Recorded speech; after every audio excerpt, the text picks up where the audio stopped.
To illustrate the point further, Jesus told them this story. A man had 2 sons. The younger son told his father, "I want my share of your estate now before you die." So his father agreed to divide his wealth between his sons. A few days later, his younger son packed all his belongings and moved to a distant land. And there he wasted all of his money in wild living. About the time his money ran out, a great famine swept over the land, and he began to starve. He persuaded a local farmer to hire him, and the man sent him into his fields to feed the pigs.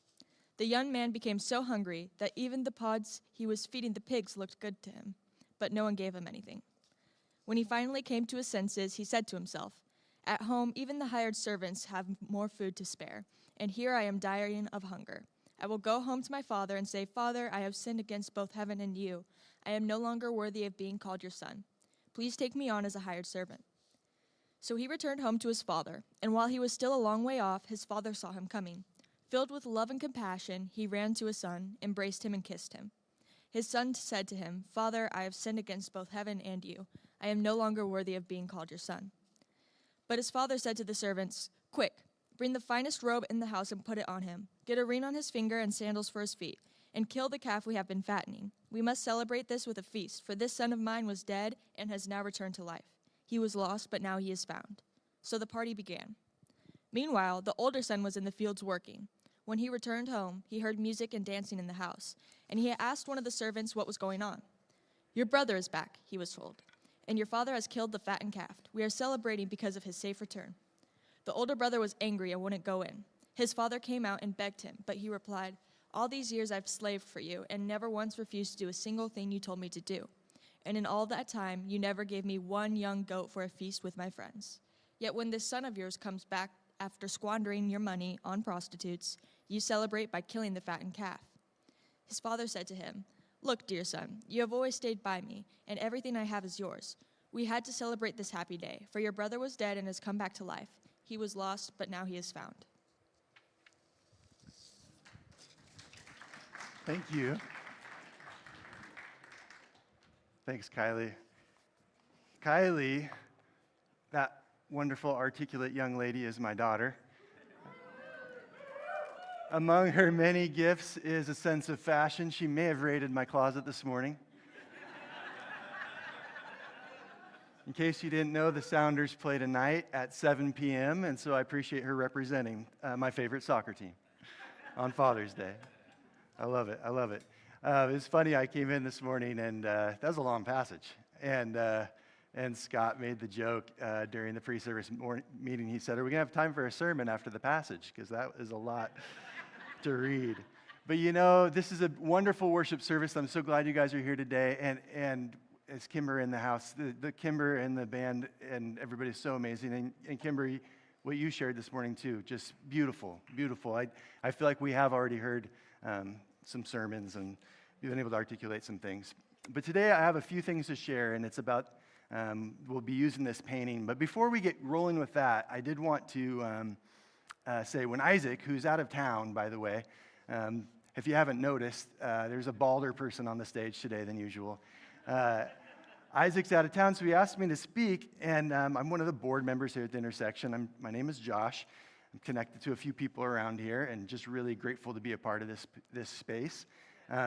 When he asked me to speak, he told me, you can choose on Father's Day, if you'd like, to do this particular painting, which happens to be one of my favorites, and I'll quote it later, but I read in college a book called The Return of the Prodigal Son by Henry Nouwen. So it was an easy sell. But the first thing I thought about, actually, as far as how to set up this message, had to do with my daughter, Kylie. In fact, unfortunately, it has to do with one of maybe the rougher patches in our 20-year relationship. Sorry to bring this up again. It happened right about after this picture was taken. Can you show that first picture? It was early on in our relationship, as you might be able to tell. I had hair. This is going to be fun. Yes, I had hair. Thank you for that comment. She was one. Things look happy, right, in life? But there was a growing problem. Can you show that next slide, please?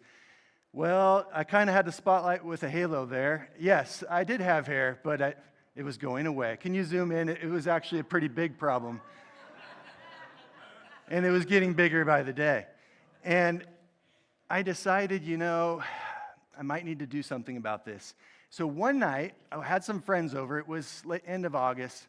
We put Kylie to bed, and I actually was telling my friends a story. I was like, I just tried to even get my hair professionally styled to kind of take the attention away from you-know-what. And one of my greatest friends from high school, he was there that night, and he said, you know what you should do? Just say, you win genetics. I'll shave the whole thing off for you tonight if you'd like. And I look over at Kim, and she's like, yeah. I've been having to look at that for 10 years at this point. Let's go ahead and do it. So he gets the razor out, like 9 o'clock at night in August, shave the whole thing off. And, for the most part, that was 19 years ago. I haven't looked back. It's, I'm happy not to have to deal with that problem much. Thank you, Rhonda. Yeah, I haven't had to deal with that problem much anymore. But there were two pretty major things, at least in the moment, that were the result of a snap decision. You've ever made a snap decision and then you're like, oh, I didn't think this all the way through. The first problem was, and I already mentioned, it was the end of August, and I was pretty tan. So this was tan, but in the morning, this was Elmer's Glue White, and I had a pretty little tan halo at the top right here. Little tan pancake. I looked like a duotone alien walking among humans for about a month. It was pretty embarrassing. The second problem, though, was actually a lot worse for me, and that was this. I woke up in the morning, and Kylie woke up, and she didn't recognize me. In fact, she was giving me some stranger danger looks. I mean, you saw her age. She was 1. We can get rid of that slide, by the way. I don't even want to look at it. She was giving me some stranger danger looks, and it took a while for me, as her dad, to read books, to joke around, to act like myself, to where she might slowly learn to trust me again. I told this story without my notes, so I'm like 2 pages ahead. Excuse me. But the truth of the matter was, in fact, show the next picture. She took a while to keep, this is me bald, shortly thereafter. And, she's a little bit older there. But you could tell she still feels like I'm a little sus. It took a little bit for her to maybe start trusting me again. I'm not so sure about that guy. But the truth of the matter is that morning when she woke up and looked at me kind of scared and nervous, was I actually a stranger? No. Had my love for her changed at all? No, not an ounce. But did she take some time adjusting to this new idea of who her father was? Yeah.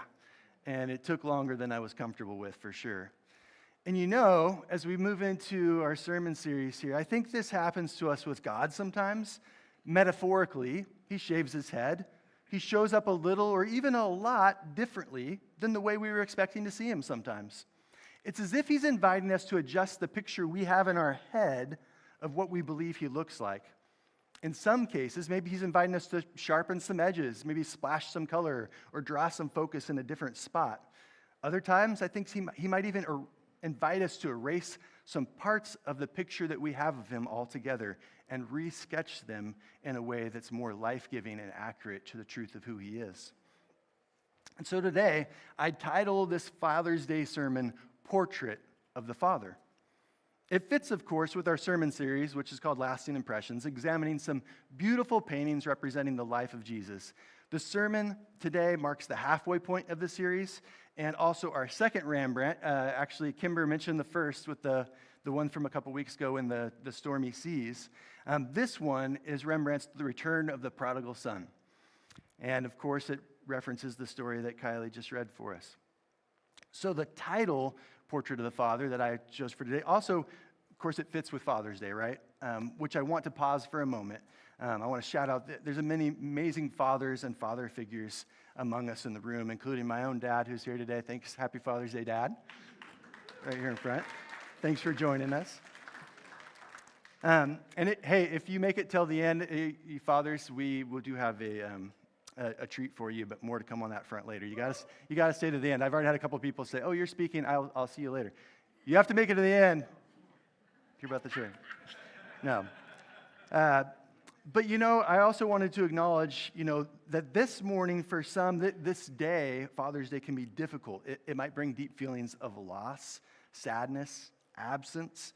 We want to hold this space this morning for the complex emotions that this day can bring. So wherever you find yourself this Father's Day, we just want you to know you're loved. You're loved, and you're welcome here. The main reason that I titled this talk, Portrait of the Father, though, I referenced a second ago. And let's go back to that invitation to possibly see God maybe a little differently if he's inviting us to do so. This painting and this famous story allow us an opportunity to examine how Jesus himself sketched a portrait, this time in story form, of the Father. How does Jesus describe the Father's character, his view of us humans? How does he describe his priorities or even the way he might operate a household? Why should we go through this exercise? Well, you'll probably recall Isaac sharing a quote that I love. It's from 20th century author and pastor A.W. Tozer. I think Isaac's used this a number of times.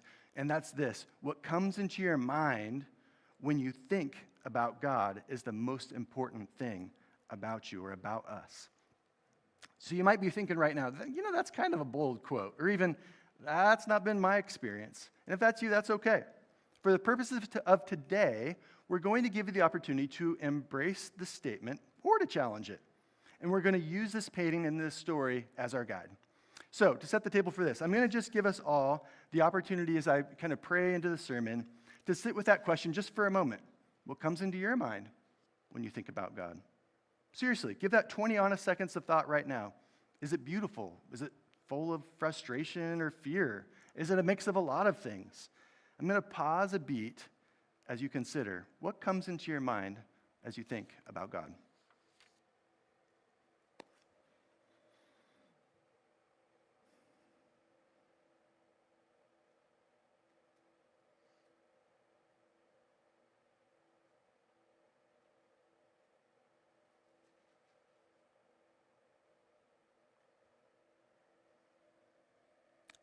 Lord, I lift to you this morning the honest reflections of every person in this room. For anyone sincerely seeking a clearer image of you this morning, I pray they will experience a personalized version of your words to the exiles that spoken in Jeremiah. You will seek me and you'll find me when you seek me with all your heart. I will be found by you. Amen. Okay. I mentioned a moment ago that the portrait of the Father we find in the story of the Prodigal Son was painted by Jesus himself.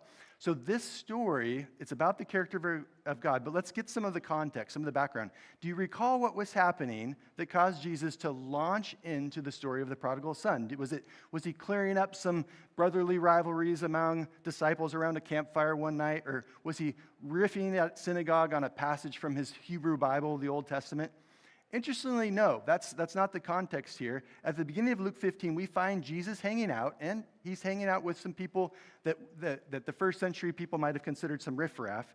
So this is in Luke 15, verses 1 to 2. It says, tax collectors and other notorious sinners often came to listen to Jesus teach. This made the Pharisees and teachers of religious law complain that he was associating with such sinful people. Even eating with them. I like that part. Even eating with them? Notice, Jesus isn't just preaching a sermon to these people, to these taxpayers and sinners, speaking to them from a safe distance and then doing what I'll do in a few minutes, like just go home and have some meals with my own peeps. No, he was eating with them. He was associating with them. If you don't think this is significant or relevant to today, maybe you haven't visited a middle school cafeteria lately, or maybe you haven't looked for your nameplate at a high-level business meeting and to see which table you're sitting at. Often, as it was in the first century, it often is today. If you are eating with someone, you are essentially saying, hey, these are my people. I want to be associated with them. I'm not ashamed to be here right now. But the so-called experts of the Bible that Jesus read, this Hebrew Bible, they were saying in essence, these better not be your people, Jesus. For if they are, then you are painting an inaccurate portrayal of who God is. They were calling him out. No. That's not God the Father. That's wrong. So if I was in Jesus' shoes, I probably would have responded with something profound like, nuh-uh, you're the bad God painting people, not me. But, Jesus is, much more articulate and brilliant. He's creative, and as a rabbi, he often used stories. And so he knew a story would speak more deeply than any argument ever could. So in Luke 15, he actually tells 3 stories. There's 2 that come before this one that have very similar themes and in some ways even set the table for the prodigal son. The longest, of course, and most popular is that one that Kylie just read for us. So you could read the parable of the lost sheep and the lost coin later if you like. They're very good. But for now, in the time we have left, we're going to examine just 2 aspects of the Father that came up in this story of the prodigal son. And somehow, with just this simple story, Jesus does something really brilliant. He speaks to everyone there, that diverse crowd, from sinners, taxpayers, to the religious elites. He spoke to all of them in a deep and profound way. And spoiler alert, when Jesus calls us to take another look at our view of God, it almost always is an invitation toward grasping a deeper love. It's like that passage in Ephesians 3 where Paul says, "And I pray that you, being rooted and established in love, may have power, together with all the Lord's people, to grasp how wide and long and high and deep is the love of Christ, and to know this love that surpasses knowledge, that you may be filled to the measure of all the fullness of God." My own experience, when God invites me to see him differently or just even more deeply, it's almost always one of 2 things. It's either 1, I'm invited to more deeply experience and accept God's love for me, or 2, I'm invited to more deeply experience and accept God's love for others that maybe I wouldn't have accepted or thought so myself. Both are issues with our portrait of God that Jesus addresses and wants to help clear up here. We're going to move quickly through this familiar story, but as we do it, I would invite you to put yourself in this crowd. Who would you be in this story right now, and what is Jesus saying to you? So, in his portrait of the Father, Jesus emphasizes that he is a father who welcomes home. Jesus is a father who welcomes, or that Jesus says the Father is one who welcomes home. That's his portrait. So this is not the reception the younger son is expecting. If you remember, as he's on the road back after squandering all of his money, he comes back, and this is what he's saying. Verse 18 to 19 show the younger son finally at the end of his rope and willing to walk back home in some humility, honestly. He says, "I will go home to my father and say, 'Father, I have sinned against both heaven and you, and I'm no longer worthy of being called your son. Please take me on as a hired servant.'" What is he expecting on his homecoming? He sees himself as not worthy of welcome. He's probably expecting what he's been conditioned to expect, which is conditions. What's running through his head? Dad might say, he might say, "Don't forget that you basically betrayed and embarrassed me. No, I won't accept you back as a son. Maybe I'll accept you back as a servant." Or maybe the prodigal son's thinking, okay, best case scenario. Maybe he'll say, "I'll accept you back under these conditions, and here are some further conditions where you can maybe work yourself toward being a son again. We'll walk you through this. I'll create a list. It'll be easy." These are maybe some of the things he's thinking. But you know what? As humans, we're often okay with that. We understand conditional love. It kind of makes sense to us, right? When I mess up, I want to show you that I deserve to be loved and trusted again. That's what I like to do. I want to earn it sometimes. And in his book, The Return of the Prodigal Son, that I referenced earlier, Henry Nouwen states, "I still live as though the God to whom I am returning demands an explanation. I still think of his love as conditional and about home as a place I am not yet fully sure of. One of the greatest challenges of the spiritual life is to receive God's forgiveness. Receiving forgiveness requires a total willingness to let God be God and do all the healing, restoring, and renewing. As long as I want to do even a part of that myself, I end up with partial solutions, such as becoming a hired servant. As a hired servant, I can still keep my distance. I can still revolt, reject, strike, run away, or complain about my pay. As the beloved son, I have to claim my full dignity and begin preparing myself to become like the Father. So what does forgiveness look like? Check out how Rembrandt chose to portray this scene. If you kind of look in on the hands here that he painted, Rembrandt is symbolically representing both paternal and maternal love. You can kind of tell, especially look over there at the slide, the left hand is more of a masculine-looking hand. The right hand is a little bit more of a feminine-looking hand. The left hand is intended to represent just kind of a supporting, steadying, embracing, bring it in, that dad hug, today I've been seen out in the lobby, yeah, slap on the back. Like, you're supported, you're steadied. The right hand is more consoling, offering comfort and solace. That welcome home is not some form of token forgiveness, but it's a forgiveness that's bathed in both a grasping reassurance and a gentle care. Or as a podcast I listened to the other day put it, hey, Dad's not mad. He is full of compassion. He is inviting, bringing us in even, to allow us to be loved by him. I love the idea of invitation and to allow ourselves to be loved. Like, we have to kind of allow ourselves to get there. It reminds me of a story by author and speaker and lawyer Bob Goff. Some of you may have heard of him. He was invited once to throw out the first pitch at a San Diego Padres game. And so he's going down to this event, and he goes, I'm not, I could take or leave baseball, but he throws out the first pitch, or does there with a few of his family members. And then he was going to go home, and they said, no, Bob, actually, we've got this suite right behind home plate, beautiful windows, seats about 50 people. We've got a buffet in there for you. You can enjoy the game. You can eat all the snacks you want. Order anything on the menu. It's all yours for free. Thanks for being here today, Bob. And Bob said, well, I was planning on going home. Then he got an idea. He said, you know what? There's like me and my 3 kids and my wife. What am I going to do with a 40-person room? So you know what he does? He goes up to the upper decks. He goes up to the nosebleeds. And he starts inviting people down. And he says, hey, look, listen, I've got this suite. You're not going to believe it. It's a little bit better than where you're at right now. No offense. If you come on down, here's what you can have. You can sit with me and my family. You're more than welcome. There's plenty of room. You're going to have all the food you want. You're going to have a great view of the game. It's going to be amazing. You're going to love it.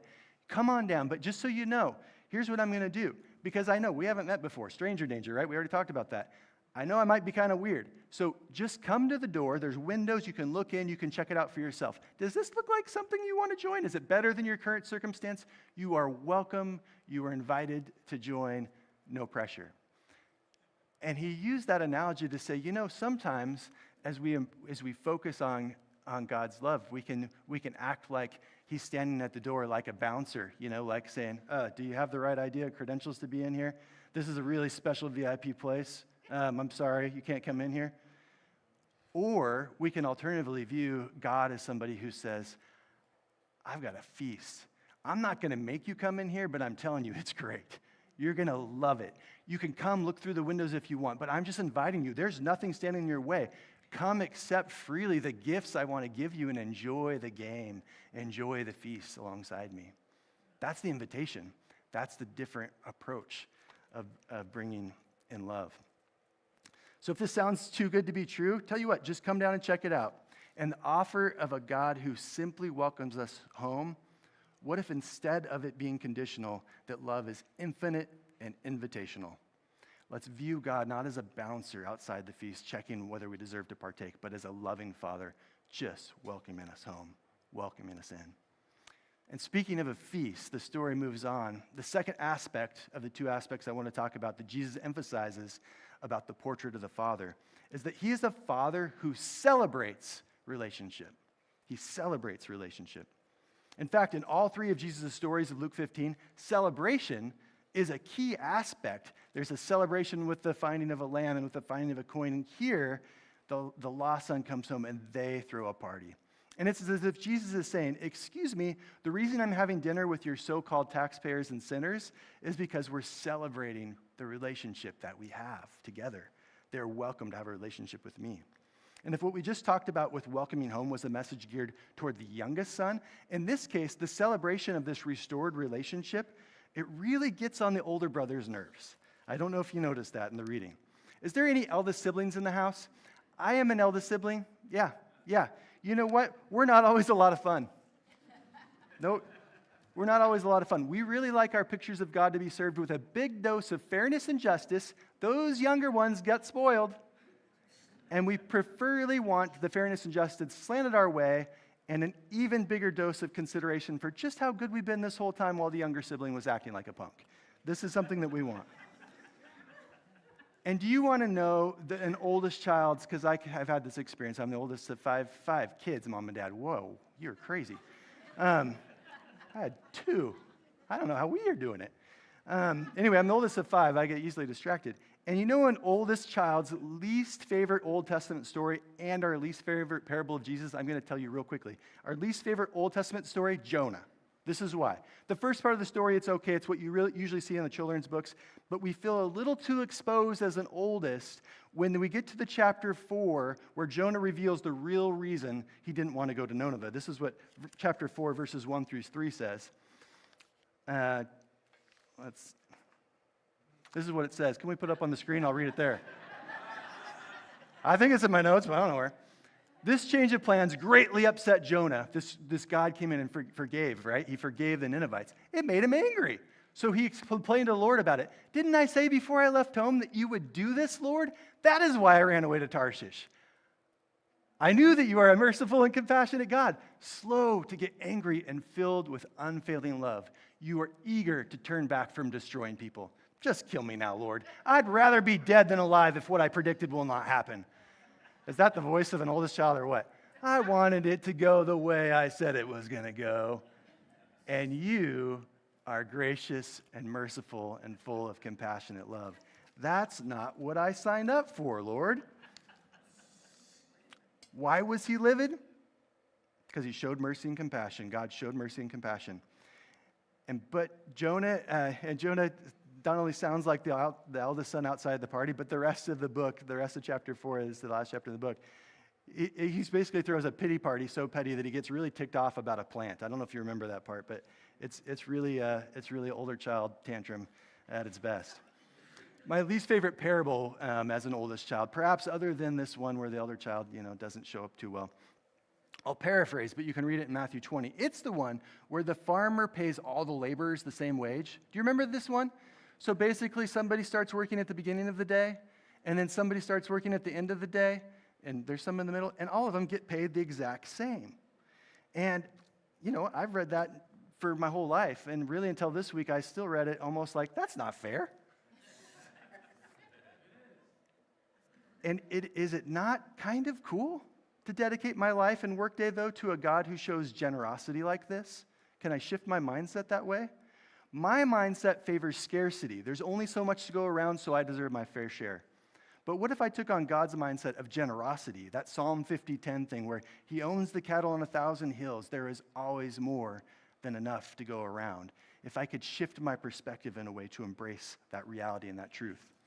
So apply this perspective to the oldest son, whom the father runs out into the vineyard to invite to join the party. The older brother was angry and wouldn't go in, it says. His father came out and begged him, but he replied, all these years I've slaved for you and never once refused to do a single thing you told me to do. And in all that time, you never gave me even one young goat for a feast with my friends. Yet when this son of yours comes back after squandering your money on prostitutes, you celebrate by killing the fattened calf. And his father said to him, and at the end of here at Luke 15, look, dear son, you have always stayed by me, and everything I have is yours. We had to celebrate this happy day, for your brother was dead and has come back to life. He was lost, but now he is found. How do we get that in us? How do we embrace that as the oldest child, that perspective that, yeah, maybe I've been here the whole time, but I want to be able to celebrate like my father does, this lost son who has returned. So in all of these least favorite stories I'm sharing, the point is the same. God is merciful, he's compassionate, and he's generous to those who don't even deserve it. And the oldest children among us are ticked, but what invitation from Jesus may there be to us to see this father, this portrait of a father, in a different light? So we find ourselves faced with a father who consistently celebrates relationship instead of doing the right thing, instead of right living, instead of victory. Where we would find judgment and cynicism, the Father brings grace and generosity, like a briefcase of overflowing, unmarked bills of love, no conditions. And here's what Henry Nouwen says again. Outwardly, the elder son was faultless, but when confronted by his father's joy, a dark power erupts in him and boils to the surface. Suddenly, there becomes glaringly visible a resentful, proud, unkind, selfish person. One that had remained deeply hidden, even though it had been growing stronger and more powerful over the years. Joy and resentment, they can't coexist. The music and dancing, instead of inviting the oldest son to joy, they became a cause for even greater withdrawal. That's a sad story, my friends, and I can say that because it's a sad story I've experienced many, many times. Feeling this something boil within me when joy was the invitation. Nouwen goes on to describe the resentment as pernicious. He said in another part of the book, it's like something that has attached itself to the underside of my virtue. I liked that description of it. Something has attached itself to the underside of my virtue. And so both the younger son and the older son need conversion, but it's less obvious for the older. And if you were a Pharisee or a teacher of the law hearing this story from Jesus' lips for the first time, you likely get the point. You're invited to see the Father differently too. But it's going to require a radical departure from the pride you are used to. A few chapters earlier in Luke 5, actually, it's during a very similar incident where the Pharisees again are complaining about who Jesus is hanging out with. Jesus responds with this phrase. He says, "It's not the healthy who need a doctor, but the sick." And sometimes I read that and I think, yeah, that's right, I'm the healthy. The sick need a doctor. Okay, that does make sense to me, but I don't like the way you're doing it, Jesus. Sometimes I respond that way. But what the gentle rabbi Jesus is inviting them to find in this statement is much harder, but so much more life-giving. He wants us older brothers to be able to say, we all need the great physician. We all need a doctor. In some ways, the greatest sickness, one of the hardest sicknesses to cure, is the sickness of misbelieving that you're healthy. So long as you misbelieve that you're healthy, you view the Father as a fellow doctor, one whose methods can't always be trusted. I don't always like the way he's doing that. Father, you should do it this way. But if we recognize ourselves as among the sick, as among the needy, it's a different approach. So, how do we do this? Isaac often helps us understand what do we practice? How do we do some of these things to take a step toward a more accurate image? And honestly, it's a process that even Rembrandt himself knew well. The Return of the Prodigal Son, this painting actually was one of the last paintings Rembrandt completed before he died. It's dated from the year he died, 1669. Today, it's actually, the original is over 8 feet tall, if you can imagine it, and it's in the Hermitage Museum in St. Petersburg, Russia. But he had actually sketched an earlier version of this parable. And it was actually 33 years before, just a sketch he did when he was 30. And in that one, there is more action captured in the scene. You get more of the idea of what the passage itself says. Do we have a picture of that one? Like the father is running out to him in the road. It feels a little bit more active. It feels a little bit more like you catch it in the middle of the scene. It's interesting that this portrait that he did toward the end of his life, it sketches a version of the father that's almost frail. If you look at the face of the father in that last painting, I don't know if we have that to move to as well, but if you look into the face of the father, Rembrandt, toward the end of his life, actually painted a couple portraits like this that was frail, almost like blind, like seeing in a different way. This portrait of a father. It's strange. Why at the end of his life would he move from this more active embrace to more of this posture of royalty with the royal robes and garb, but just posture of comfort and consolation? And Nouwen, who visited the painting during his own lifetime when he in Russia, as he sat and looked at it, he imagined this other father's voice, and he described it this way. He described the voice of the father as soft. It is the voice of a nearly blind father who has cried much and died many deaths. It is a voice that only can be heard by those who allow themselves to be touched. Later in the book, he describes the posture of the father this way. You see his posture toward his son. Here's the God I want to believe in, Nouwen says, a father who, from the beginning of creation, has stretched out his arms in merciful blessing, never forcing himself on anyone, but always waiting, never letting his arms drop in despair, but always hoping that his children will return so that he can speak words of love to them and let his tired arms rest on their shoulders. His only desire is to bless. There's a lot of us, biological parents or not, who can have that sense of a heart toward another fellow human that we've cared for, of just desiring so much for that person to come and receive comfort, hope, blessing, love. It's a compelling picture, a beautiful invitation. Some of us, I know because I'm there in some ways as myself, some of us sometimes have a hard time buying it. So if I could make one invitation from my own father's heart, it would be to say this: I agree with Tozer. I agree with Tozer that this question of how we view God is the most important thing. You may have a finals test tomorrow. If you're a student, you may have that work thing that's been consuming you. You may just want to veg out on the couch. In fact, my youngest daughter, Jasa, who's sick today, bless her heart, but she, as a little girl, she would respond to things that she might have considered doing, but knew maybe she didn't have it in her. She goes, "It's too hard." She would always say that, "It's too hard." And she was right then and she's right now. Accepting this vast extravagance of God's love can be really hard in some ways. I've experienced a million younger son moments. God, I hear you. I understand your belief that you are inviting me deeper into your love, but I've got my own plans. I want to seek affirmation and praise from the world this time. I want to receive affirmation value from a significant other this time. I want to look for love in this place. I know you say they're the wrong places, but I don't know that I trust your direction. So I'd like to go ahead and follow mine today. Thank you very much. I've also experienced a million elder son moments, times of deep resentment of God's grace and love. Honestly, lately, I'm going to be real. Sometimes the quote-unquote enemy that I've been struggling with is I'm feeling resentment toward a fellow Christian who I believe, or group of Christians who I believe might be misrepresenting the love of Jesus. Maybe they are. Maybe I am. But as I feel the depths of my resentment, I call it righteous anger, but it's resentment, toward them, I'm overlooking that Jesus loves them too. What I'm doing, I realize, I'm hypocritically criticizing hypocrites. And I do it because I know God to be compassionate and merciful, exactly what Jonah and the older brother were complaining about, and I don't think they deserve it, so I sit with them. I've done that a million times too.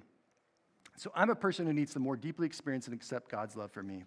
And I'm a person who needs to more deeply experience and accept God's love for others.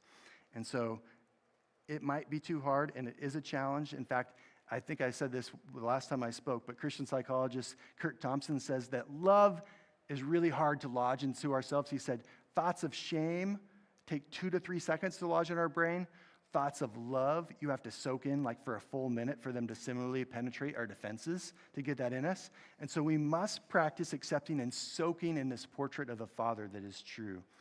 So one opportunity for this, to do this, we could do as a community. It's coming up in 10 days. Before we return these beautiful paintings that you've been seeing the last couple of weeks to their owners, we are hosting an evening, and Rylan mentioned it on the announcement. It's Wednesday, June 25th from 6:30 to 8. Kim will be hosting it, and it's a guided exercise called Visio Divina. But what it really is, you guys, is an opportunity to devote some time to say, I'm going to sit and soak. I'm going to use some artwork. You bring a Bible, just use some time of prayer, whatever it is. Just listen to God's voice, to sit and be soaked in God's love, and see if you might look even at these paintings in the room of like, God, what about this picture of you do I need to be thinking through, or maybe do I need to be seeing even in a fresher light? A quick second idea. As I drive to work every morning, I'm using this prayer app. It sounds a little weird. It's basically a glorified timer. And I just set it for about 10 minutes, and I do my best. Isaac had this as our practice last week, to do a breath prayer, the one for 10 minutes. And the one I've been using this week is actually, it's a children's Bible version of Psalm 23, and it says, breathe in, the Lord is my shepherd. Breathe out, and I am his little lamb. The Lord is my shepherd, and I am his little lamb. Something about recognizing myself as a little lamb loved by the shepherd. I spend 10 minutes just trying to get that inside me, get that thought inside me. And then at the end of 10 minutes, the app does this thing. It sounds 3 gongs, kind of like if you're in a monastery or whatever. And for a while, I've been using this app, and it just kind of happened automatically over time. But because I had read this book, that when I hear the first gong, the image that comes into my mind is this image, this portrayal of God the Father, just kind of welcoming me as his son with his hands of blessing and welcome, drawing me in. The second gong is just the face of Jesus on the cross, his arms outstretched, his grace and self-sacrificial love extended to me. And then when I hear the third gong, that one's a little bit personal to me. I've spent some time on a silent retreat last year, sitting by a creek in the Coeur d'Alene National Forest. And I've just had this sense in a beautiful way of God's presence while I was there. And the Holy Spirit just ministered to me in that place. So that third one, I just picture myself sitting there by the creek. And maybe you have a place like that. Maybe it's a special chair or room in your house where you've encountered God before. Or maybe it's just a hiking place or just looking out at the beautiful sky or a sunset. Whatever that is, that could be something that you could bring as well to your, just how do you kind of picture yourself in those spaces? So you could spend some time soaking in that. Anyway, as we get to a point of just wrapping up now, let's do this. I'm gonna pray for us. We'll do some discussion questions, and then stay tuned if you did stay this long for an announcement for fathers as well. But I would like to just kind of use that imagery that I ended with in our prayer, if that's all right with you. Let's pray. Father, I see you now with hands of blessing on my shoulders, meeting me out on the road, welcoming me home. Jesus, I see your arms spread out on the cross, a picture of self-sacrificial love and grace. In Spirit, I see you in my own special place of meeting, beside a creek, wherever it is. Thank you for your counsel, your comfort, your friendship. And in the ways, God, that I'm struggling to experience this or struggling to see it, God, help me to soak up and experience this in deeper ways in the days ahead. Amen. If you want to spend some time this week with a group, a small group, wherever it is, here's a couple of discussion questions. The first, I've said a number of times, what comes to your mind when you think about God? You can discuss that with your groups. The second discussion question you might bring up is, as you consider Jesus' portrait of the father in the prodigal son story, is there a newer or deeper or different picture of God you're being invited to consider? Is there a reframing that God is asking you to consider, to view about him? And how might this impact you? If this is something that you're chewing on right now, we have our prayer team in the back corner. You're welcome to go meet with them and spend some time praying at the end. Meet with somebody you're comfortable with, a loved one. Talk about it more this week, whether it's discussion questions or just visiting. Or myself, Kim, Nick, some of us will be around this afternoon too. We'd just love to talk to you and see, where is God meeting you? What is he inviting you toward? That's what we do as a community together, is talk about things of him and try to get closer to experiences of his love. Okay, fathers and father figures. If you are a man over the age of 18, this is how we view you. You are, this is a day we want to honor the way you show up in your world and to the people that you have influence around you. And instead of doing that with a greeting card or maybe a nice bow tie or whatever, we decided today to treat you to a delicious warm churro from El Cezanne, which is like Ryland's favorite place in the world, I think. I don't know. There he is back there. El Cezanne is he's running all the notes for me. Thanks, Rye. It's going to be pretty epic. So make sure to grab that on your way out. But anyway, please grab that little token of our appreciation. And so then today as we close, I'm just going to leave you with a condensed version of the final words that Isaac shares with us each week. Intersection, you are loved by the Father. Go soak in that for a while.